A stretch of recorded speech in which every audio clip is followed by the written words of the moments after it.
आजाद Hindustan live, सच के साथ। गंगा दशमी पर्व पर बड़बहा के नर्मदा घाट पर उमड़ी हजारों श्रद्धालुओं की भीड़, लगाई आस्था की डुबकी।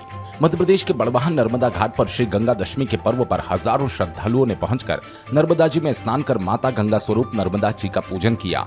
मध्य भारत की नर्मदा भी गंगा के तुल्य समान है। आचार्य पंडित प्रीतेश व्यास ने बताया कि श्री गंगा दशमी पर्व ज्येष्ठ शुक्ल दशमी में मनाया जाता है। गंगा जी का जन्म तो वैशाख माह में आता है, परंतु भगीरथ जी ने अपने 60,000 पितरों को सदगति प्रदान करने के लिए घोर तप करके आज ही के दिन भूमि पर गंगा जी को लाए थे, ऐसी पौराणिक मान्यता है।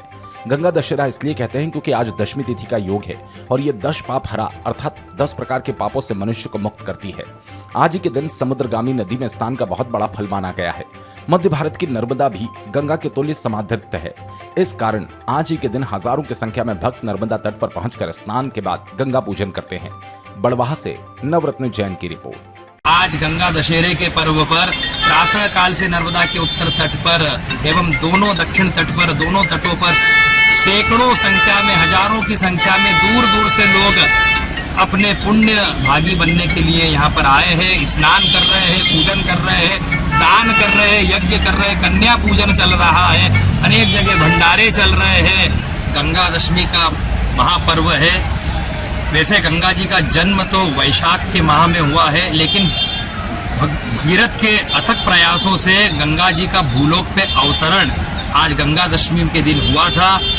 और संपूर्ण भारत में जिस प्रकार गंगा का समादर है, उसी प्रकार मध्य भारत के लिए नर्मदा नदी का भी उसी प्रकार का समादर है। आज के दिन पितृकर्म करने का बहुत ऊंचा महत्व है।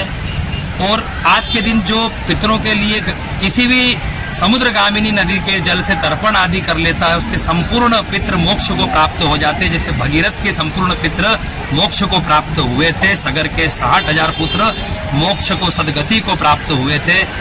आज नर्मदा तट पर प्रातः काल से ही नर्मदा नदी में लोग ग्रामीण परंपरा के अनुसार दाल का भड़बड़ा बनाकर, नमकीन भड़बड़ा हलवा बनाकर गंगा जी के रूप में नर्मदा जी को भोग पधराते हैं, भोग लगाते हैं।